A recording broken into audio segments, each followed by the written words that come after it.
Oração para se desenvolver vencendo as dificuldades. Deus é a fonte originária do universo e contém em si o infinito. Tudo o que existe no universo é imagem do infinito conteúdo de Deus que se projeta continuamente na tela de tempo e espaço. Devido a isso, não há dúvida de que hoje é melhor que ontem e amanhã será melhor que hoje. Mesmo que temporariamente se manifeste uma situação tenebrosa, não preciso ficar deprimido absolutamente. Mesmo quando tudo parece escuridão, o trabalho de manifestação da vida está sendo realizado. Disse que as plantas crescem mais durante a noite.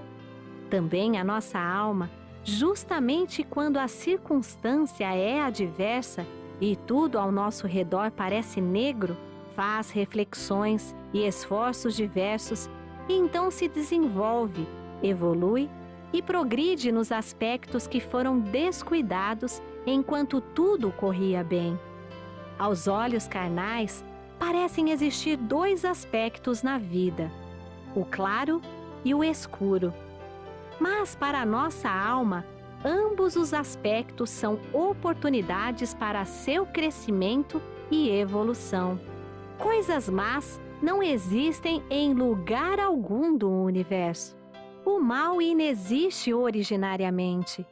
Tampouco situações decepcionantes e desalentadoras. Minha aspiração é impulso da aspiração de Deus, que está se concretizando através do canal de manifestação que sou.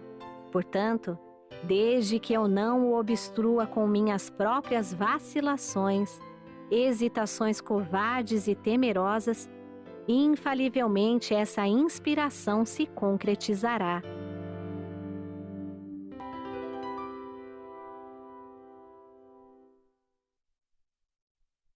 Olá, muito obrigado, reverências, e muito obrigado a você que está assistindo o nosso programa aqui, a nossa aula virtual, os nossos encontros virtuais, encontros da Seiichi Onoye.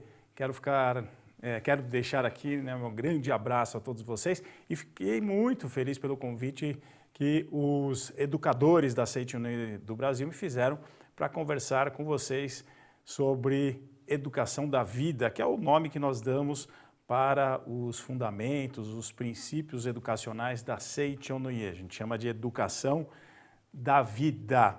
E o tema hoje, reeducar-se para educar, um tema extremamente importante. Então, primeiro eu quero agradecer a você que está aqui conosco, agradecer também a todas as pessoas que estão divulgando o trabalho da Seiichi Onoye nas redes sociais. Nós estamos aí crescendo bastante, muita gente conhecendo o Seiichi Onoye graças às nossas reuniões virtuais, aos nossos encontros virtuais.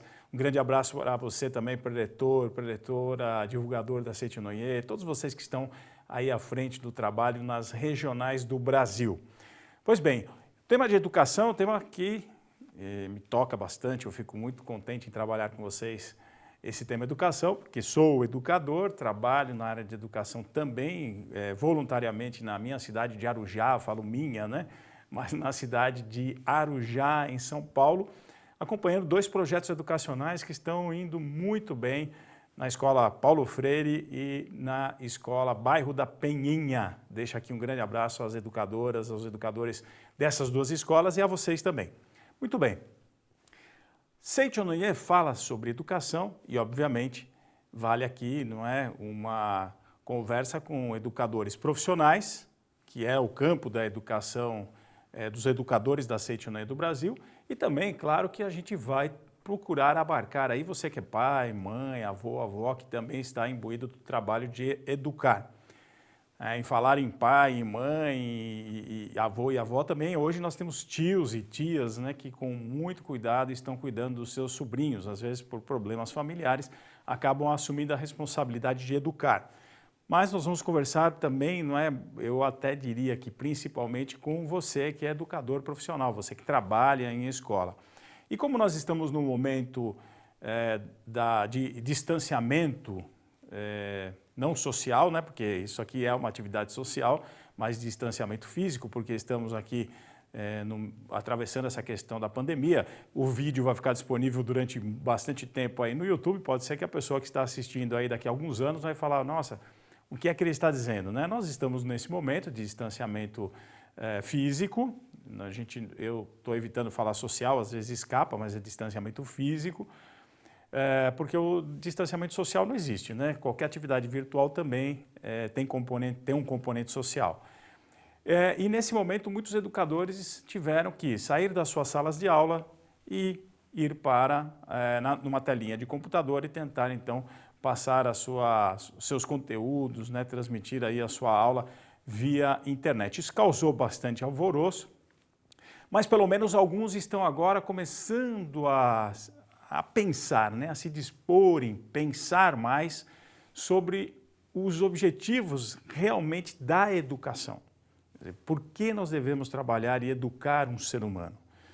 Seja na escola, seja na família, seja na igreja, seja em todos os componentes sociais, né? Todos nós estamos o tempo inteiro educando e sendo educados. Porém, para que a gente possa realizar uma educação renovadora, uma nova forma de educar, que está mais que na hora que a gente precisa fazer isso, nós estamos atrasados, na verdade, o planeta está dando sinais disso, né? Que nós estamos atrasados numa reeducação do ser humano. Nós precisamos nos reeducar, okay? Para poder educar, porque afinal de contas, a gente traz dentro da gente muitas ideias, conceitos, preconceitos, que estão enraizados, e a tendência é fazer com que eu vou educar a pessoa com o conteúdo que eu tenho dentro de mim. Se eu precisar me reeducar, ou educar o próximo, vou precisar com certeza me reeducar, ou seja, rever uma série de conceitos. É por isso que então, nós temos aqui, né, nessa tela, eu trago para vocês quais os conceitos trazemos dentro de nós, né?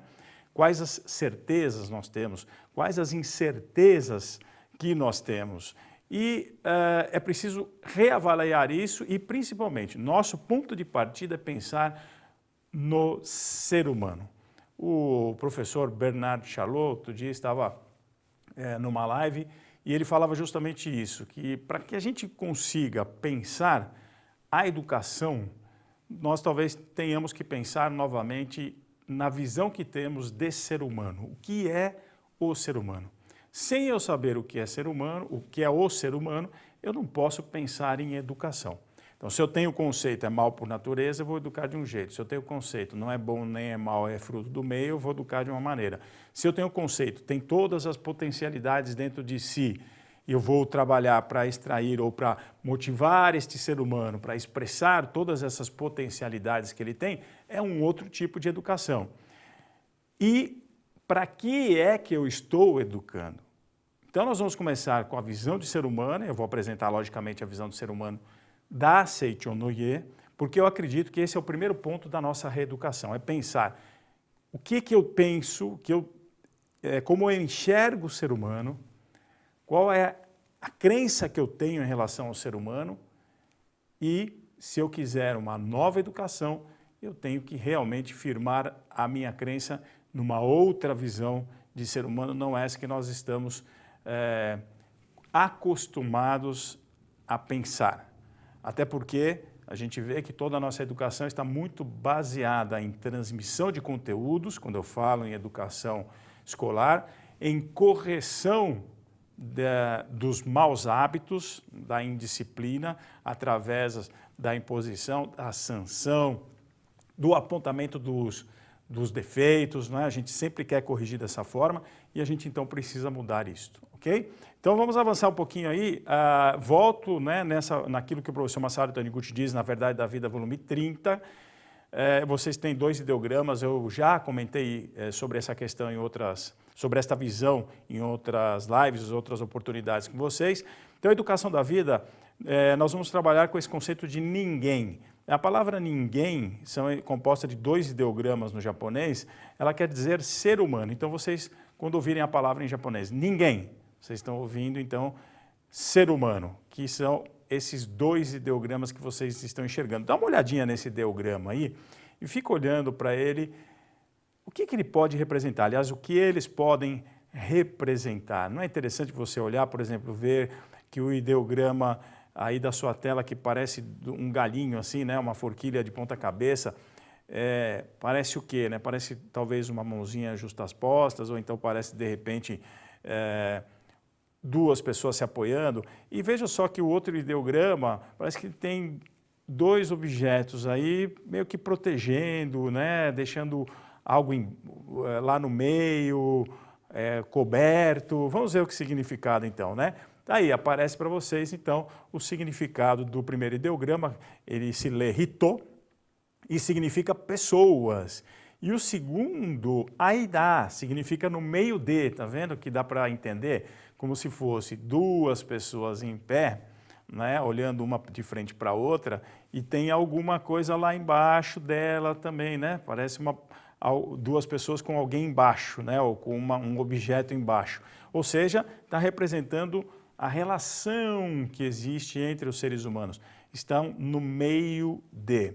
E no próxima tela, já vamos aproveitar e já vamos avançar, né?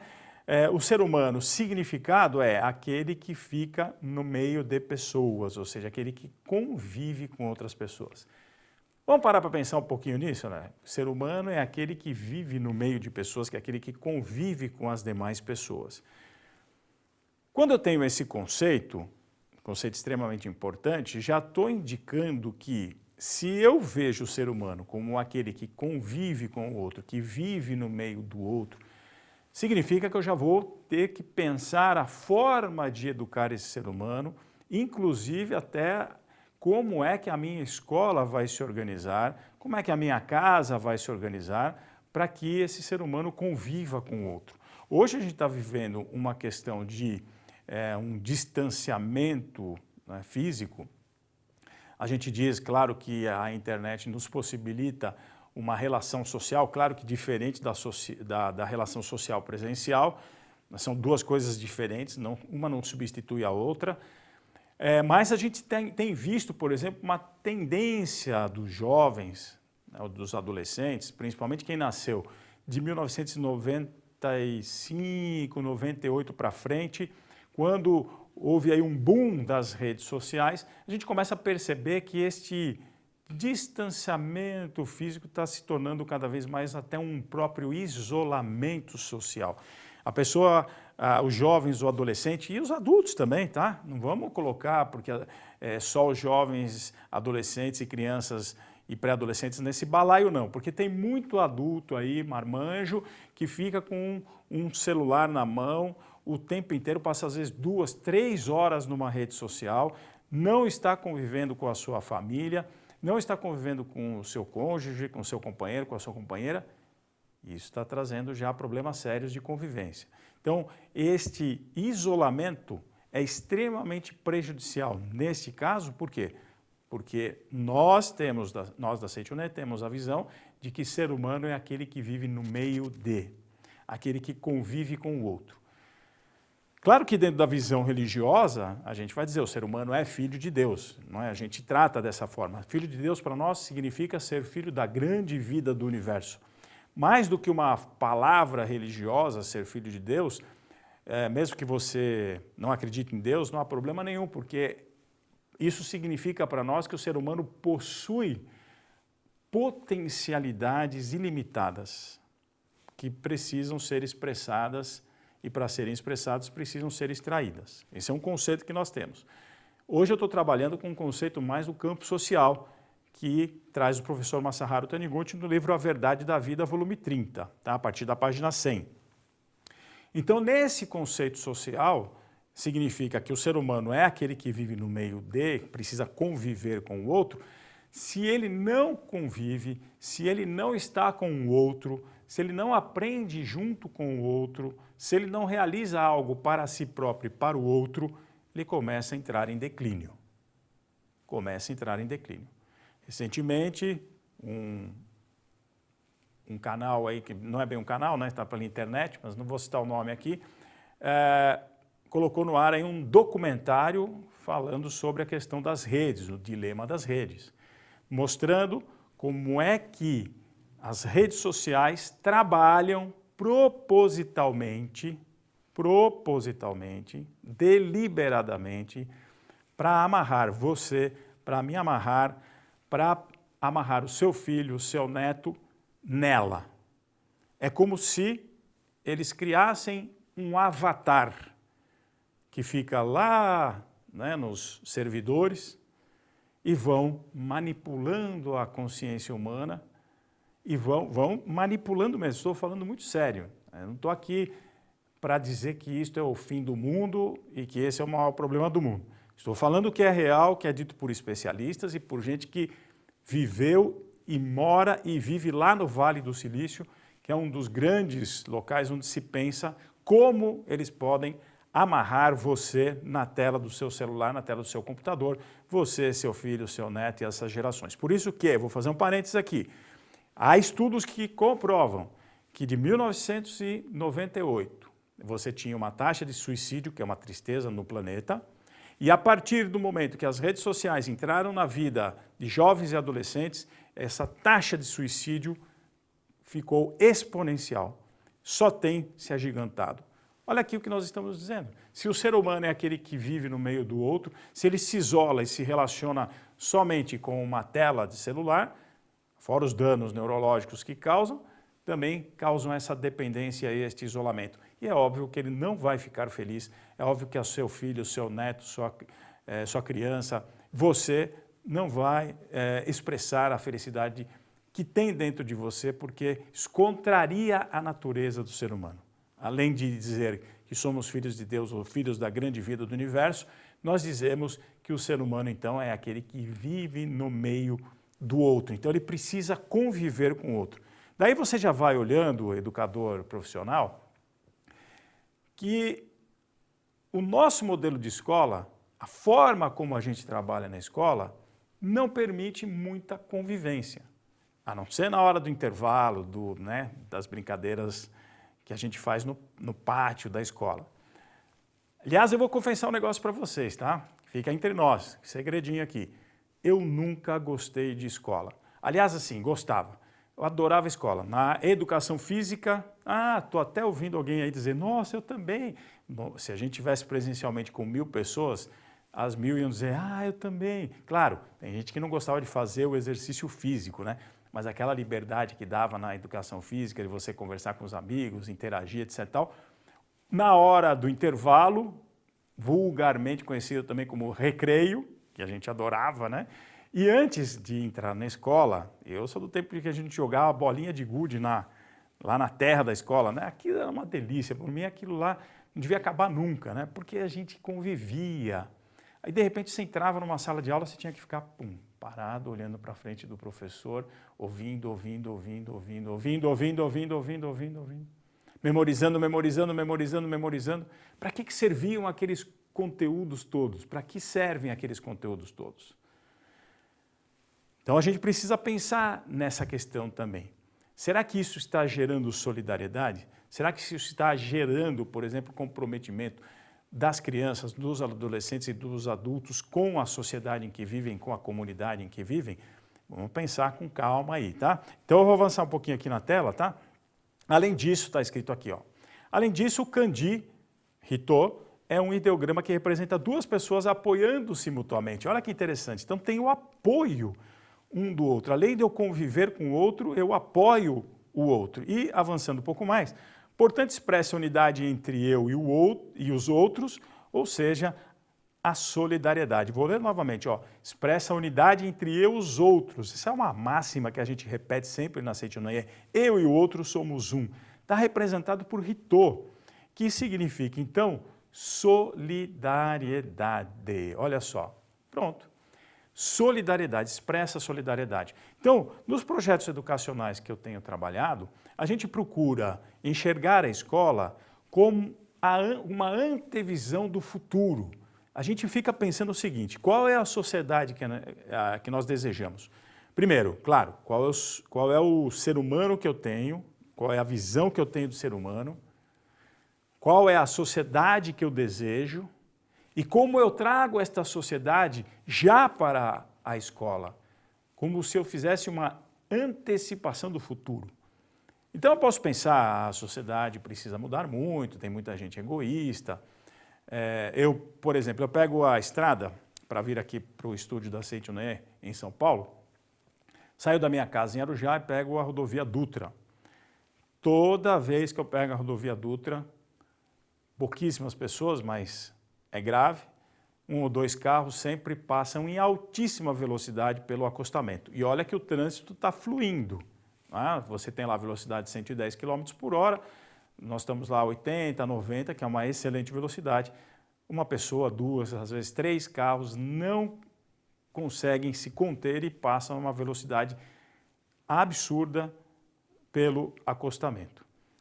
Se eu olhar isso, eu posso pensar o seguinte: esse tipo de sociedade eu não quero. Eu quero uma sociedade em que a pessoa, ao dirigir o seu carro, pense no próximo e não nele só. Não é? Como tinha aquele slogan antigo, viu? O pessoal mais jovem aí acho que não ouviu falar sobre esse slogan, né? Não faça do seu carro uma arma, a vítima pode ser você. Olha que absurdo. Não faça do seu carro uma arma porque a vítima pode ser você. Quer dizer, não importa o outro, né? Não importa que se você pegar o seu carro, passar 200 km por hora, causar um acidente, matar 1000 pessoas ali, nossa que exagero, né? Mas matar várias pessoas e de repente a vítima não foi você, que bom, não? Quer dizer, pensar em si primeiro, para depois pensar no próximo. Gente, alguma coisa está errada, né? Essa escolarização também está contribuindo para isso, esse tipo de escolarização. Então nós vamos pensando no ser humano e aí a gente vai pensar que tipo de escolarização a gente deseja para esse ser humano. Então nessa escola, nessas 2 escolas que eu estou falando para vocês, a gente tem, na verdade, um modelo social que a gente trouxe para dentro das escolas, onde as crianças aprendem os conteúdos e, ao mesmo tempo, convivem com o outro, ajudam o seu próximo. E os conteúdos têm um componente comunitário, ou seja, para que servem esses conteúdos? Para eles serem utilizados também na nossa comunidade, em favor da nossa comunidade. Dou um exemplo. Não é? Existia na escola a necessidade, no bairro da Penha, de trocar uma fossa. Aliás, lá nesse bairro, né, na escola, a Fossa Negra, que se chama. A diretora, então, conversou com os professores, conversou com as crianças, que seria necessário fazer uma reforma, e iriam aproveitar para instalar fossas sépticas.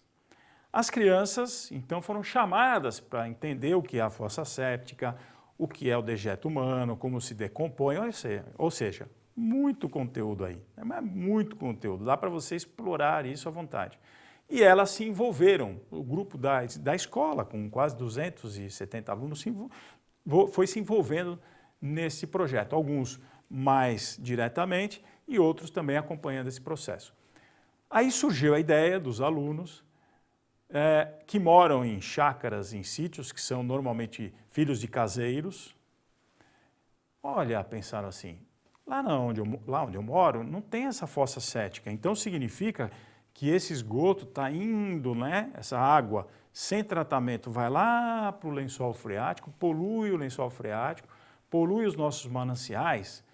Puxa, isso está causando mal para a sociedade, para a nossa comunidade.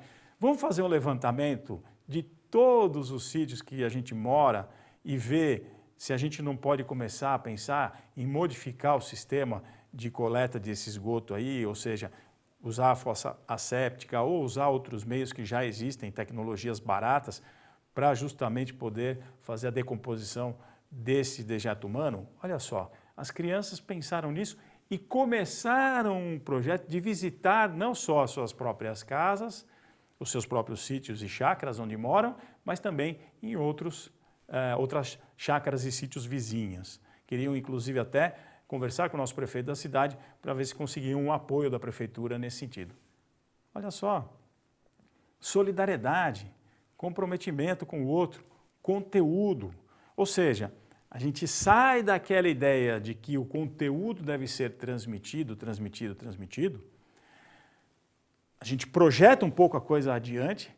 Vou voltar para vocês entenderem. A gente pensou no que era o ser humano, nós pensamos em que sociedade nós desejamos e aí nós criamos um modelo dessa sociedade dentro da própria escola. Eu não quero uma sociedade com gente sentada uma atrás da outra, sem poder colaborar, sem poder ajudar aquele que está precisando de mais apoio, seja emocional ou de aprendizagem, porque a gente tem isso. Eu não quero um que se destaca porque aprende rapidamente dizendo eu sou o 10 da sala, eu sou bom. Não, eu quero que este 10 ajude os que são, né, teoricamente, lá tiram 3 ou 4 ou uma nota baixa. Eu quero que ele ajude essas crianças a progredirem. A gente quer isso. E essas crianças se exercitarem essa forma de pensar e de trabalhar, quando chegarem à fase adulta, adolescente, vão ter uma outra concepção de vida e nós teremos uma outra concepção de sociedade. Mudamos a mentalidade da pessoa, não através de sermão, mas através de ação. E com certeza, quando eu mudo a mentalidade de uma pessoa, de um grupo de pessoas, eu mudo a sociedade. Então, se você parar para pensar, e você agora bem direto,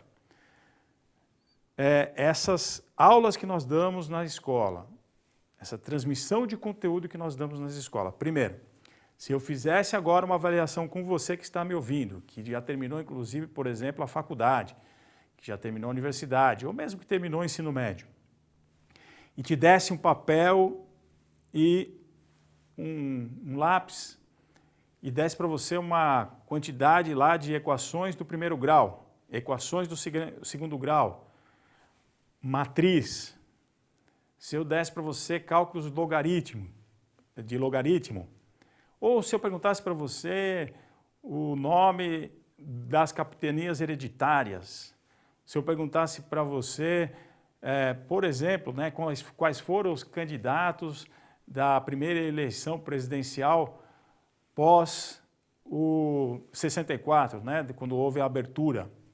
Se eu perguntasse para você um monte de outras coisas que você estudou na escola, quanto de memória isso ainda está, quanto ainda está isso na memória, nessa memória que você consegue trazer à tona novamente? Quanto está? Praticamente nada. Então, quando a pessoa diz assim, não, mas é preciso aprender isso, porque faz bem, porque ela vai precisar lá no futuro. Mas se a gente está, eu e você, o professor que está me ouvindo agora, nós somos a prova de que isso não fica na nossa memória, nós vamos ter que pegar e entrar no Google para pesquisar isso. É prova de que a gente está usando precioso tempo para tentar fazer uma coisa que nem o cérebro humano gosta. Não sou contra os conteúdos, vocês já ouviram, né? Nem a transmissão deles. Estamos fazendo isso agora.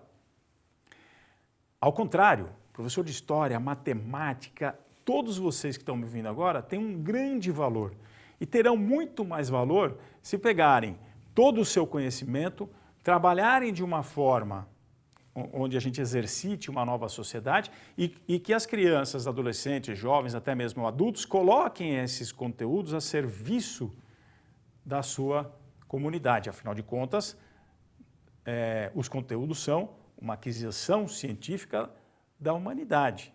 Então, é isso que eu estou pensando como educação daqui para frente, onde a gente exercite essa tal solidariedade. E dou mais um exemplo para você, e um risco para nós que somos educadores. Você agora começou a trabalhar diante de uma tela de computador, transmitindo as suas aulas. Papai e mamãe estão acompanhando os filhos assistindo aulas. Aulas estão com bastante trabalho aí, né? Um trabalho extra. Eu pergunto para você, qual é a diferença de eu estar numa sala de aula sentado, ouvindo um professor falando, anotando o que ele está me dizendo, e eu estar sentado na tela, na minha casa, na tela de um computador, ouvindo esse mesmo professor falando? Primeira vantagem, eu estou ali ligado, se eu sou uma pessoa concentrada. Segunda vantagem, eu posso gravar a sua aula e repetir essa aula 2, 3, 4 vezes, para memorizar melhor aquilo que você vai me transmitir. Eu não vejo diferença nenhuma, porque não há um componente social. Todo mundo sentado, todo mundo ouvindo aquilo que você está transmitindo. E aí onde é que eu falo que o risco existe para nós educadores? Olha só onde existe. Não vai demorar muito, alguém vai perceber que para que eu preciso manter um educador numa sala de aula? fazendo a exposição do seu conteúdo, se eu posso ter um educador que grave uma aula e eu deixo essa aula disponível para os alunos assistirem, eles repetem quantas vezes quiserem, eu contrato esse professor, pago um X para ele, ele pega, recebe esse valor e eu pego e repito essa aula quantas vezes quiser por 2, 3, 4, 5, 6 anos. Um educador que trabalharia todos os meses numa instituição de ensino, pode ser substituído e gravar a sua aula uma única vez, ou todo o seu conteúdo, não há problema, claro. Ele grava todo o seu conteúdo e toda a sua matéria de 4, 5, 6, 7, 12 meses. Ou então ainda, eu tenho várias outras gravações com conteúdos que estão disponíveis na internet. Olha aí o risco que a gente está correndo, de repente ser substituídos.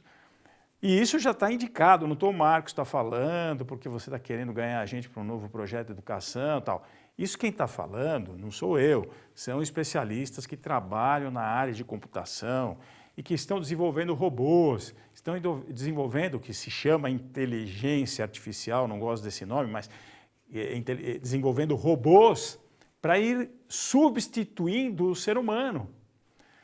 Isso já aconteceu em várias áreas, gente. Nos bancos, quantos seres humanos não foram substituídos pelas máquinas? Hoje, no celular, você faz tudo para o banco, inclusive a gente trabalha para o próprio banco utilizando o próprio celular.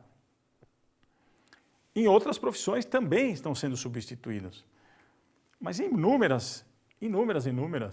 Então vocês imaginam que daqui a pouco nós estamos construindo ferramentas, aliás já está acontecendo, com impressoras 3D, por exemplo, os astronautas que hoje estão em estações espaciais, eles têm um problema com um determinado equipamento, eles não precisam levar mais todas as ferramentas, eles têm uma impressora 3D, eles imprimem aquela ferramenta, okay, específica para fazer aquele tipo de conserto, naquele momento, e depois consertam o que precisa ser consertado.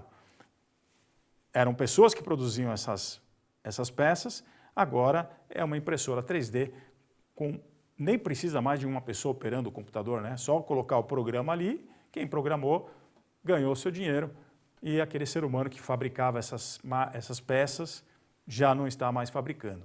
Ora, é uma coisa para a gente pensar quantos seres humanos foram substituídos pelos robôs que, por exemplo, trabalham na produção de automóveis e por aí vai.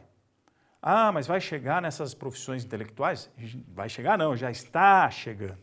Já está se programando testes, aliás, testes já estão sendo feitos com robôs, né, que aprendem e que conseguem ensinar, ok? Então, vamos pensar seriamente nessa questão? A inteligência humana é algo muito maior do que simples memorização. E eu vou agora mostrar para vocês um pouquinho se eu estou falando por minha conta só, minha própria conta, ou se de repente também o ensinamento da Seitianoye nos aponta esse caminho que eu estou trazendo para você. Vamos lá. Então, olha lá, o ser humano não pode viver só, as pessoas dependem uma das outras, né? Já falamos bastante disso. Então, a educação da vida, ó.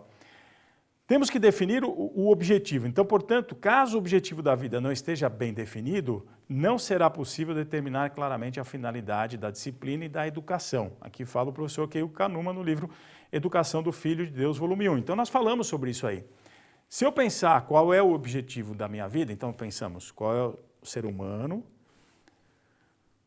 qual sociedade eu quero construir, e qual o objetivo da vida deste ser humano? Se é simplesmente trabalhar para acumular, é um objetivo.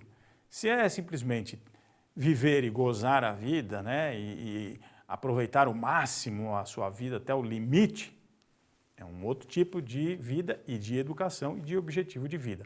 Agora, se é expressar toda a beleza que está dentro desse ser humano, como a própria grande vida do universo, como filho de Deus, ou como aquele que vive para e na solidariedade, é outro objetivo de vida. E quando eu tenho esse objetivo de vida claro, eu consigo traçar o quê? O objetivo da disciplina, o objetivo da educação, aquilo que eu vou trabalhar com aquele ser humano que está diante de mim. E continua aqui o professor Keio Kanu, aliás, perdão, né? Vou para o Reflexões sobre a Vida. Então, quando a nossa mente possui autonomia, aqui é um outro conceito que eu quero trazer para vocês. Poderemos afirmar pela primeira vez que nos tornamos alguém de valor. Olha o que diz o professor Masaru Taniguchi. Quando nossa mente possuir autonomia, poderemos afirmar pela primeira vez que nos tornamos alguém de valor. Outro conceito fundamental dentro da educação da vida e dentro do reeducar-se para educar. Porque eu estou trazendo para vocês aqui vários trechos de vários livros da Seiichi Noye para mostrar como a Seiichi Noye encara o que é educar o ser humano. Porque se você entender que esses conceitos são válidos dentro da educação, você tem que moldar a sua forma de educar dentro da sua casa e dentro da sua escola da forma que nós estamos colocando. E aí então aqui, né, alguém de valor quando eu me torno autônomo. O que significa a palavra autonomia? A palavra autonomia vem do grego auto próprio, nomia, regras. Autônomo não é aquela pessoa que olha, essa pessoa é muito arrojada, ela faz as coisas por conta própria, ela é destemida, não tem medo de nada. Ok. Nesse caso, a autonomia significa aquele sujeito que consegue conviver com o outro, reconhecer nas próprias regras a propriedade de trabalhar com a relação humana, ou seja, né, o outro existe, e faz com que esta autonomia produza no seu entorno o quê? A harmonia, que é algo extremamente importante para nós. Então, eu vou dar um exemplo para ficar bem claro. Suponha que nós estamos numa sala de aula agora e um aluno começa a gritar. A professora vai ficar brava com esse aluno, né? Por que ele está gritando? Ela ameaça levar para a direção da escola, dar uma advertência e tudo mais. Ou seja, essa é uma ação, tentativa de controle da pessoa através de uma ação heterônoma, ok?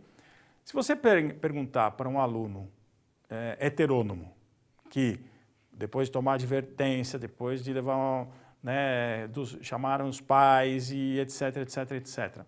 Por que você não está gritando mais na sala de aula? Porque eu vou levar uma advertência e se for a segunda advertência, aí eu vou ser expulso da escola. Esse é um aluno que está numa fase ainda anterior da autonomia, que é a fase da heteronomia. Tem quem manda, tem quem obedece. E eu obedeço porque senão serei castigado. Eu não quero isso para a nossa sociedade. Eu quero isto que eu vou falar agora. Chegamos para um aluno autônomo, para um ser humano autônomo. Por que você não grita na aula da professora? Eu não grito porque senão eu vou atrapalhar a professora e os meus colegas. Viram a diferença ou não? Eu não grito porque eu vou atrapalhar a professora e os meus colegas? Ou então, uma resposta mais curta e grossa. Por que eu gritaria? Então isso significa que esse ser humano que fala dessa forma é um ser humano autônomo, que ele entende que existe o outro, existe uma regra de conduta, não gritar para não atrapalhar a aula, mas eu não grito, não é porque eu serei punido, mas sim porque eu posso prejudicar o próximo. Aí está a solidariedade, aí está a autonomia. Aí eu pergunto para vocês, dá para exercitar isto dentro de uma escola, dentro da própria casa? Dá, através do próprio exemplo do pai, da mãe, do avô, da avó, não é?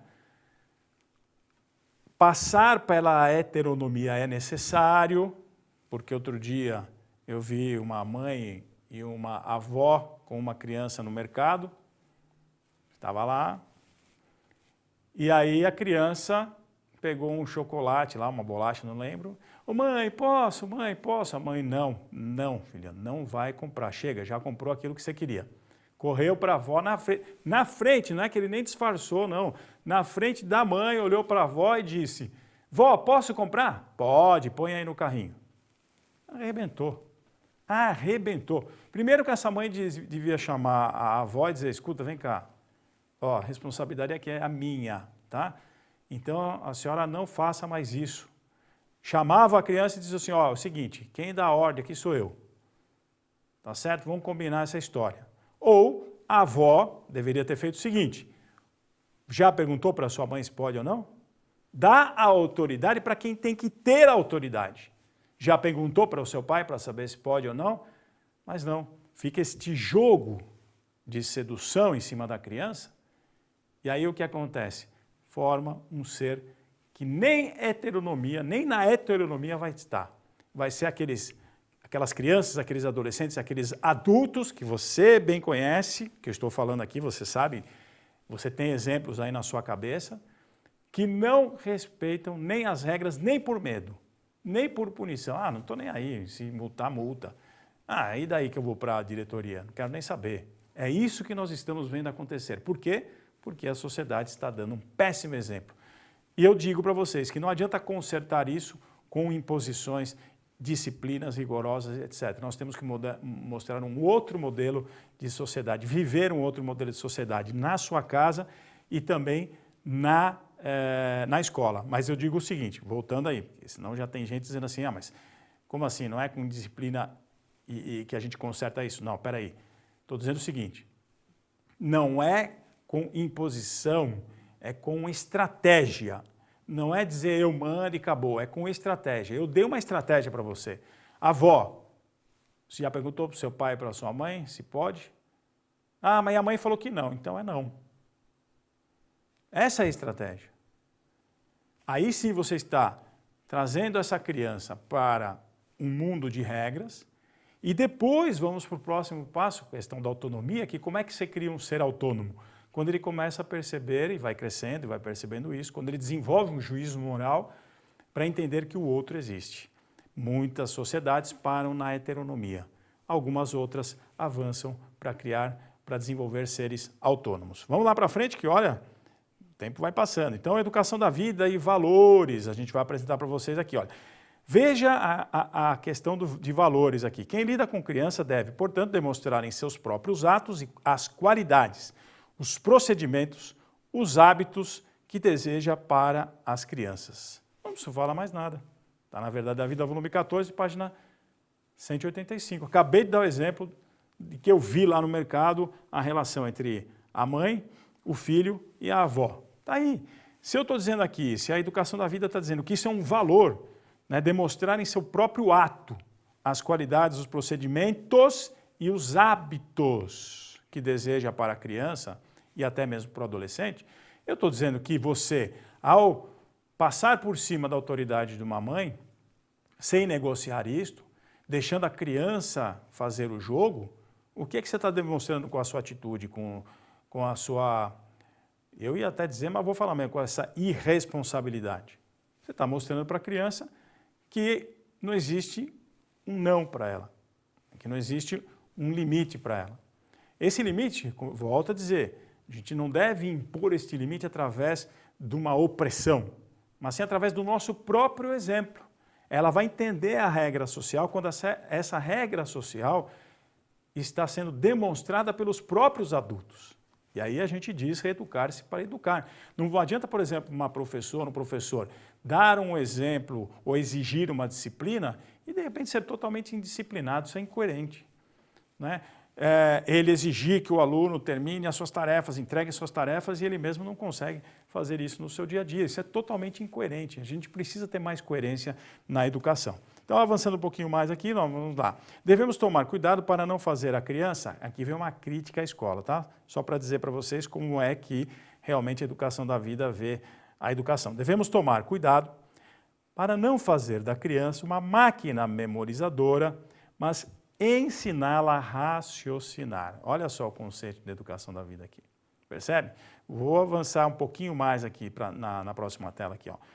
Na atual conjuntura educacional, em que todo mundo se preocupa com notas escolares e entulha a cabeça de conhecimentos, visando apenas o ingresso nas melhores faculdades, e olhe lá, né?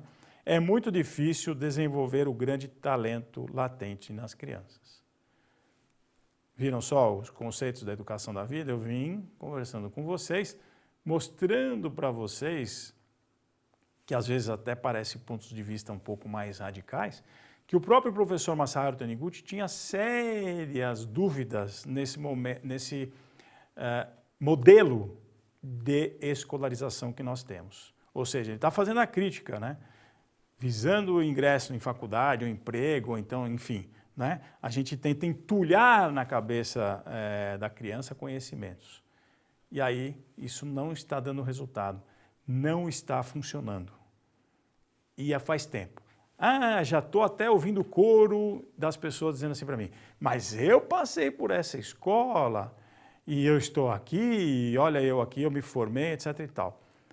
Você, como exemplo, que bom, eu também passei por essa escola e hoje estou aqui. Se tivesse passado por uma outra escola, dessa que eu tenho sonhado e aplicado junto com as professoras, diretoras e a Secretaria de Educação lá de Arujá, eu teria sido um outro ser humano e garanto, muito melhor.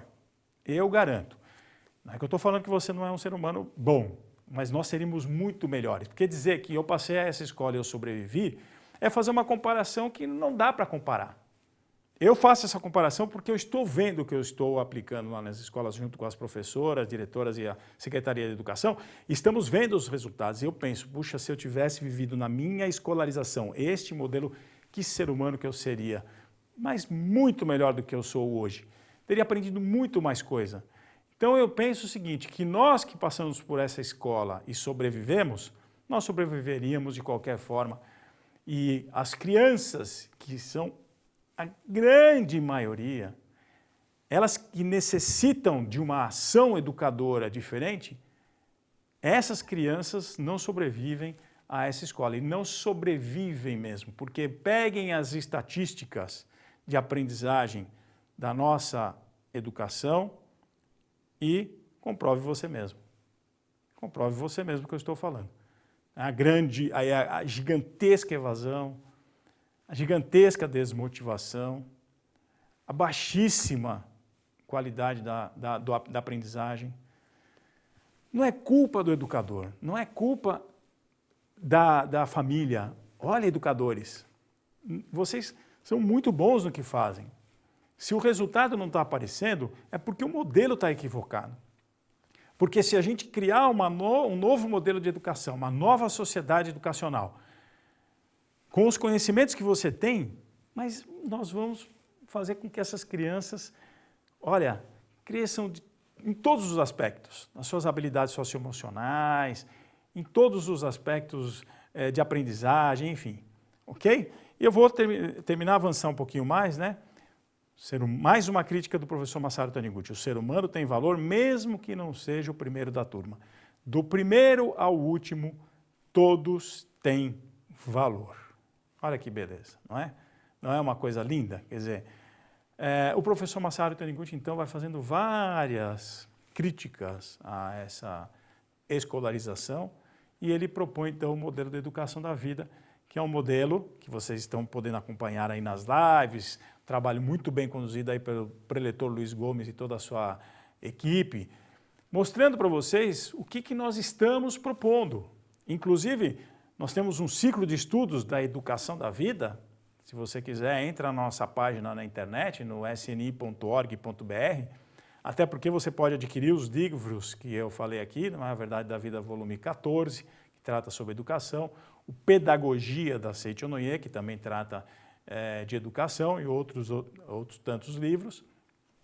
E você pode entrar em contato com o próprio pessoal do Educadores para saber onde é que existe o ciclo de educação da vida, ciclo de estudos da educação da vida, que é o CEV, e quem sabe aí você se inscreve e participa conosco, porque são educadores que estão estudando conosco justamente para promover a sua própria reeducação e preparar-se para educar num outro modelo de escola. Não é que a gente quer um modelo de escola porque a gente acha, o tradicional, isso, aquilo. Não, a gente quer um outro modelo de escola porque nós queremos um outro modelo de sociedade.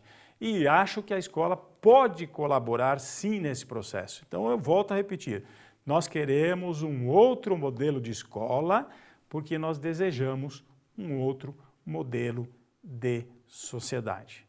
E para isso, então, é necessário nos reeducar, ou seja, pensar em outro ser humano, na concepção de um outro ser humano, pensar em valores, quais valores eu desejo, pensar qual é o objetivo da vida, para que serve esta vida que estamos vivendo aqui neste planeta Terra, durante um curtíssimo período, e que tipo de sociedade eu desejo construir. Se eu tiver isto claro, isto e mais algumas outras coisinhas, né? Que não dá tempo da gente falar agora, mas que a Seitonê está aí disponível para você no YouTube. Se eu pensar nisso, tiver isso muito claro, eu consigo repensar o modelo de escola e repensando o modelo de escola eu consigo contribuir para um novo modelo social. Tá bom? Eu fico muito feliz de estar aqui com você. Espero que você entre em contato com a gente, se é que você já não está em contato, não é verdade? Que curta os vídeos e a programação dos educadores e, claro, de toda a Seitonê do Brasil, tá bom? E para terminar, nós vamos terminar agora fazendo uma oração, tá bom? Eu vou usar aqui o livro Minhas Orações, de autoria do professor Masaharu Taniguchi, que tem várias orações, e eu escolhi uma delas, que é uma oração que eu acho muito bonita, que é para sintonizar a mente do pequeno eu com a mente de Deus, né? Sintonizar a mente do pequeno eu com a mente de Deus. Significa, né, pequeno eu, né, que sou eu, entre aspas, né, porque como filhos de Deus nós fazemos parte do grande eu também, claro, mas é para que a gente sintonize com a mente da grande vida do universo, principalmente quando a gente quer modificar alguma coisa na nossa vida, quando a gente quer criar algo novo, a gente vai fazendo essa oração para que a nossa mente sintonize com a sabedoria da grande vida do universo e essa sabedoria nos traga ideias para que a gente coloque em prática essas ideias e transforme a nossa sociedade, né? Faça a nossa sociedade ser uma sociedade solidária, harmoniosa, pacífica, amorosa, comprometida com o próximo, com compaixão e tudo mais. Que seja grande o número de pessoas que vivam esses valores que eu acabei de falar. E eu quero então que vocês fechem os olhos para ouvir esta oração, ok? Está na página 134 do livro Minhas Orações, é a oração para sintonizar a mente do pequeno eu com a mente de Deus, ok?